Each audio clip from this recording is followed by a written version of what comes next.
रास्तों पर तो सभी चलते हैं, लेकिन जो रास्ते खुद बनाए वही इंसान है। नमस्कार, मैं हूं आपके साथ पूजा जोशी और आप देख रहे हैं साधना न्यूज। आज हमारे साथ प्रदेश के मुखिया, राजस्थान के मुख्यमंत्री भजनलाल शर्मा जी मौजूद हैं। स्वागत है सर आपका साधना न्यूज। नमस्ते सर, आप जैसा कि जानते ही हैं कि पिछले लोकसभा चुनाव की मैं बात करूं तो राजस्थान में भारतीय जनता पार्टी 25 की 25 सीटें लेकर आई थी, लेकिन इस बार विपक्ष कह रहा है कि भारतीय जनता पार्टी 25 सीटें नहीं ला पाएगी। कुछ सीटों पर ऐसा लग रहा है कि कांग्रेस वहां से जीत पाएगी या कुछ सीटें फंसी हुई नजर आ रही है आपको? देखिए, मैं आपको कहना चाहता हूं, कांग्रेस तो हमेशा कहती है, पिछली बार भी कहा था, 14 में भी कहा था, 19 में भी कहा था, लेकिन मैं आपको बता सकता हूं कि देश के यशस्वी प्रधानमंत्री नरेंद्र मोदी जी के नेतृत्व में राजस्थान फिर से 25 की 25 सीट बड़े बहुमत के साथ जीतेगा। आप देख सकते हैं कि सर, भारतीय जनता पार्टी में लगातार जब से चुनाव शुरू हुए हैं, कांग्रेस के जो कैंडिडेट है, नेता है, बड़े मंत्री है, वो भारतीय जनता पार्टी ज्वाइन कर रहे हैं। इसका क्या? देखिए, मैं आपको बताना चाहता हूं कि कांग्रेस एक डूबता हुआ जहाज है। कांग्रेस में स्थिति यह है कि वहां उनके नेता अपने आप को असहज महसूस कर रहे हैं।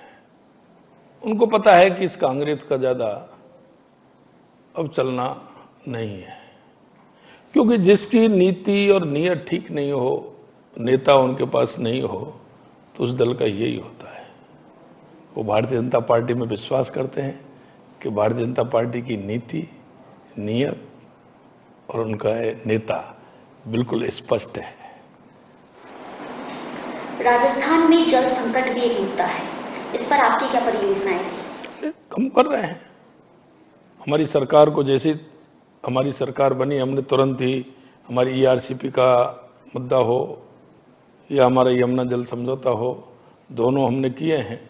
और हमने इंदिरा गांधी जो हमारी नहर परियोजना है, नहर, उस पर भी हमने काम किया है। आगे भी हम उस पर काम कर रहे हैं। निश्चित रूप से ये वर्ष हमारा पानी के लिए है। हम राजस्थान में जो सबसे बड़ी हमारी समस्या पानी की, उसका जनता को निजात दिलाने का काम करेंगे। बिल्कुल सर, राजस्थान में पेपर लीक एक बहुत बड़ा मुद्दा है। कांग्रेस की सरकार जब रही, सबसे ज्यादा पेपर लीक हुए, आपने भी देखा। लेकिन भारतीय जनता पार्टी की जब सरकार हुई तो कहीं ना कहीं वो जो गिरोह है उनको दूर किया गया, पेपर लीक कम हुए गए। लेकिन फिर भी आज भी कई ऐसे अभ्यर्थी हैं जो ये चाहते हैं कि कई जो भर्तियां हैं उनको निरस्त किया जाए। इस पर आप? देखिए, मैं आपको कहना चाहता हूँ, हमने जनता के बीच में हम गए और कांग्रेस का शासन हमने देखा कि लगातार पेपर लीक हुए हैं, युवाओं के साथ कुठाराघात हुआ है। हमने युवाओं से वायदा किया था कि हमारी सरकार में SIT गठित करेंगे और पेपर लीक की जांच कराएंगे, और हमने SIT गठित की और पेपर लीक की जांच हो रही है। 97 लोग अंदर गए हैं, आगे और भी जाने वाले हैं। और हमने जो युवाओं से वायदा किया है, उस वायदे को पूरा करेंगे। अगर किसी ने किसी तरह की युवाओं के साथ धोखाधड़ी और युवाओं के सपनों को चूर किया है, वो जेल की सलाखों में जाएगा। हनुमान बेनीवाल आप पर सीधा निशाना साधते हुए नजर आते हैं हमेशा। मतलब अब जैसे ही चुनाव नजदीक आते जा रहे, अब सेकंड चरण के चुनाव है, उससे पहले कई उनके बयान देखे गए। क्या आपकी लोकप्रियता बढ़ रही है या भारतीय जनता पार्टी से डर रही है? देखिए, मैं एक बात कहना चाहता हूं आपसे, कोई भी विपक्षी दल हो, नेता हो, वो हमारी ताकत है। वो हमारी ताकत है।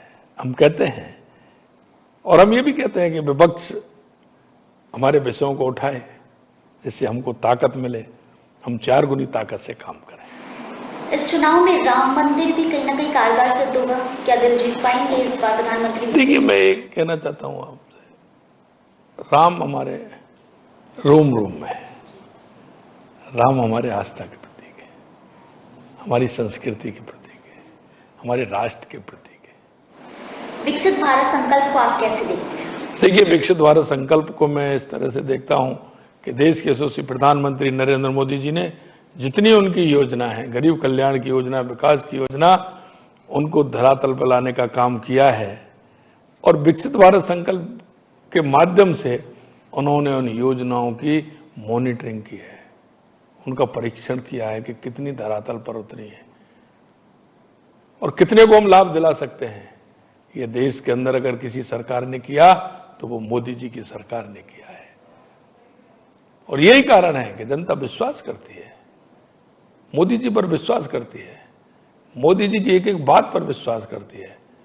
और इसलिए हम कहना चाहते हैं कि बहुत बड़े बहुमत के साथ राजस्थान में तो 25 की 25 सीट आ रही हैं, लेकिन देश में भी बहुत बड़े बहुमत के साथ हम 4 जून को सीटें आएंगी और हम तीसरी बार मोदी जी को प्रधानमंत्री बनाएंगे। एक सर अंतिम सवाल, आप देख सकते हैं कि कांग्रेस के घोषणा पत्र में बहुत सारे लोक लुभावन जो है वायदे देखे जा रहे हैं, घोषणा पत्र में बहुत सारी चीजें निकली, युवाओं के हित के लिए भी बता रहे हैं, लेकिन भारतीय जनता पार्टी के घोषणा पत्र में इस प्रकार की कोई बातें नहीं है, तो क्या लगता है?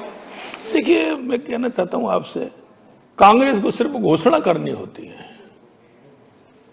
कांग्रेस का कोई भी घोषणा पत्र आप उठा के देख लीजिए, अब से पहले का उठा के देख लीजिए, कांग्रेस सिर्फ घोषणा करती है, उसके बाद उसको खोल करके नहीं देखती है।